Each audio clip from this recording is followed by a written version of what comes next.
Students, मैं doctor Meenakshi Meena, government college Rajgarh. आज की आपकी एक क्लास बीए पार्ट 2 के विद्यार्थियों के लिए आयोजित की गई है, जिसमें कि आज आपका टॉपिक है तथ्यों के प्रकार एवं उनके स्रोत। तो सबसे पहले हम पढ़ेंगे कि तथ्यों के प्रकार। किसी भी सर्वेक्षण या शोध अनुसंधान के लिए सामग्री या तथ्यों का संकलन अत्यंत आवश्यक है। तथ्य का तात्पर्य ऐसी सभी सूचनाओं, सामग्री व आंकड़ों से है जो कि क्षेत्रीय कार्य और दैथिक स्रोतों के माध्यम से प्राप्त किए जाते हैं। तथ्य मुख्यतः दो प्रकार के होते हैं। प्राथमिक तथ्य वे सभी सूचनाएं, संग्रहित की गई सामग्री और आंकड़े जिन्हें शोधकर्ता या उनके सहायकों द्वारा क्षेत्रीय कार्य के आधार पर संकलित किया जाता है, प्राथमिक तथ्य कहलाते हैं। द्वितीयक तथ्य वे सब सूचनाएं, आंकड़े, तथ्य जिन्हें शोधकर्ता ने अपने अध्ययन हेतु स्वयं संकलित नहीं किया हो, बल्कि पहले से ही प्रकाशित या अप्रकाशित रूप में जो उपलब्ध हो, द्वितीयक सामग्री या तथ्य कहलाते हैं। इसमें पत्र, डायरियां, आत्मकथाएं, पांडुलिपियां, सरकारी प्रतिवेदन, जनगणना रिपोर्ट, गजेटियर, प्रलेख, अभिलेख आदि आते हैं। इनका उपयोग शोधकर्ता अपने शोध विषय की आवश्यकता अनुसार करता है। तथ्यों के स्रोत। अब हम पढ़ेंगे तथ्यों के स्रोत। तथ्य हमें कहाँ से प्राप्त होते हैं? स्रोत से तात्पर्य है कि तथ्य हमें प्राप्त कहाँ से होते हैं।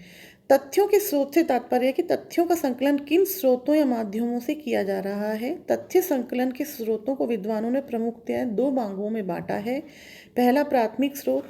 प्राथमिक स्रोत से प्राप्त तथ्य वे मौलिक तथ्य होते हैं जिन्हें संकलित या प्रचारित करने का दायित्व उसी व्यक्ति का होता है जिसने उन्हें एकत्र किया हो। इसके अंतर्गत निम्न स्रोत आते हैं। पहला, अवलोकन।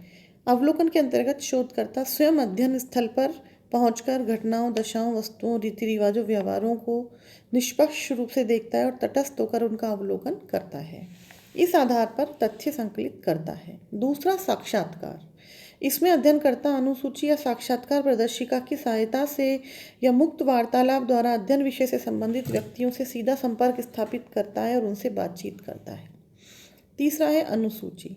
अनुसूची प्रश्नों की एक सूची होती है जिसे अनुसंधानकर्ता अध्ययन क्षेत्र में जाकर प्रश्न पूछकर उत्तरों को भरता है। चौथा है प्रश्नावली। यह अनुसंधानकर्ता द्वारा तैयार की गई प्रश्नों की एक सूची होती है जिसे वह उत्तरदाताओं के पास डाक द्वारा इस अनुरोध के साथ भेजता है कि वे इसे समय पर भरकर भिजवाएं। अब दूसरा है द्वितीयक स्रोत।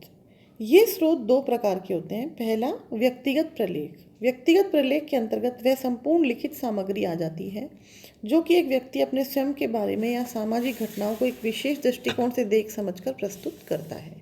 इसके अंतर्गत व्यक्ति द्वारा लिखे गए पत्र, डायरी, जीवन इतिहास, संस्मरण आदि आ जाते हैं।